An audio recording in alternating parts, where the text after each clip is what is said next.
திருமணம் பாத்திரம் காதல் மாரி இது வந்து பார்த்தீங்கன்னா சயின்டிஃபிக்காக நம்ம பார்க்க போகும்போது இல்லை புதார் ரீதியாக நம்ம பார்க்க போகும்போது இது செட் ஆகுனா செட் ஆகாது வச்சுங்களா.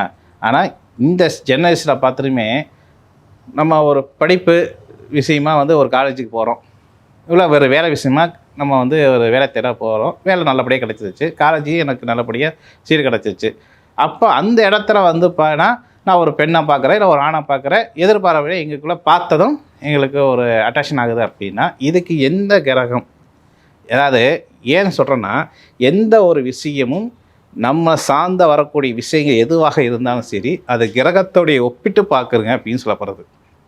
அப்போது பார்த்துருமே கப்புன்னு பிடிச்சக்கூடிய கிரகம் எது அப்படின்னு கேட்டிங்கன்னா புதன் பகவான் தான் ஆச்சுங்களா. குரு பகவான், சுக்கிர பகவான், இந்த 3 பேருமே வந்து பார்த்தா உங்கள் ஜாதகத்தில் காதலுக்குன்னு ஒரு இடம் இருக்குது. என்ன இடம் அப்படின்னா 5ஆம் இடம். இந்த 5ஆம் இடத்துல புதனோ சுக்கிரனோ குருவோ இந்த 3ல் ஏதாவது ஒரு கிரகம் அந்த இடத்துல இருந்து, நான் ஏற்கனவே சொன்னேன் உச்சம் பலம், எந்த ஒரு ராசிக்கு உச்சநிலை சொல்லக்கூடிய உச்சபலம் பெற்றா மட்டும்தான் அவங்களுக்கு திக்பலமாக அமையும். ஆட்சி கூடியும் சுமாராக இருக்கும்.